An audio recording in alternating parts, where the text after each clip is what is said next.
Question number जो है वो अब 5 भी ऐसा ही है। 3 वेक्टर्स उसमें दे रखे हैं और यूनिट वेक्टर फाइंड करना है, मगर जो है वो इस वैल्यू को यूज़ करते हुए पहले ये तीनों जो हैं हम इसमें पुट करेंगे, जिससे ये तीनों वेक्टर जो हैं वो एक वेक्टर बन जाएगा। फिर उससे हम उसका यूनिट वेक्टर बनाएंगे। ठीक है, ये देखें ये 3 वेक्टर गिवन है, इसमें ये तीनों वेक्टर पुट करके इसको एक वेक्टर बनाएंगे, क्योंकि यूनिट वेक्टर जो है वो एक वेक्टर का बनता है, 3 का नहीं। 3 को इसमें पुट करके एक बनाएंगे और इसका नेम मैंने ए वेक्टर नया रख दिया है। ये देखिए मैंने इसको पुट करके सिंप्लीफाई करके एक वेक्टर बनाया, उस वेक्टर का नेम मैंने ए रखा, उसका मैंने मैग्नीट्यूड लिया और जो यूनिट वेक्टर है उसको नेम दिया बी कैप का, और यूनिट वेक्टर पैरेलल टू है इस वेक्टर के, उसके अंदर उसकी वैल्यू पुट की और मेरे पास इसका आंसर आ गया है। ठीक है, सेम इसका क्वेश्चन नंबर 6 है। आगे क्वेश्चन नंबर 6 भी यही है, आ वेक्टर फाइंड करना है, यानी कि आ वेक्टर मेथड यूनिट वेक्टर का ही होता है, मगर एक वेक्टर फाइंड करना है, एक वेक्टर। ठीक है, जो हुज मैग्नीट्यूड इज़ 5, जो वेक्टर फाइंड करना है उसका मैग्नीट्यूड 5 है।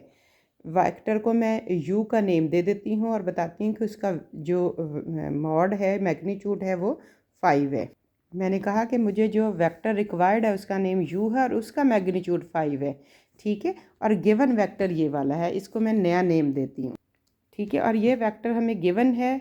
अब जो रिक्वायर्ड वेक्टर है वो गिवन वेक्टर के पैरेलल है।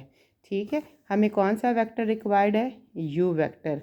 ठीक है, उसका मैग्नीट्यूड यूज़ करेंगे और v का कैप यूज़ करेंगे तो नया वेक्टर फाइंड हो जाएगा। अगर कोई वेक्टर रिक्वायर्ड हो और उसका मैग्नीट्यूड रिक्वायर्ड हो तो गिवन वेक्टर के साथ रिक्वायर्ड वेक्टर का यूनिट वेक्टर मल्टीप्लाई कर देते हैं, मैग्नीट्यूड मल्टीप्लाई कर देते हैं, तो हमारे पास वेक्टर आ जाता है। हम क्या करते हैं, गिवन वेक्टर का यूनिट वेक्टर और रिक्वायर्ड वेक्टर का मैग्नीट्यूड आपस में मल्टीप्लाई हो जाते हैं। आप समझें कि यूनिट वेक्टर ही फाइंड करना है, बस जो गिवन मैग्नीट्यूड है वो उसके साथ मल्टीप्लाई हो जाएगा।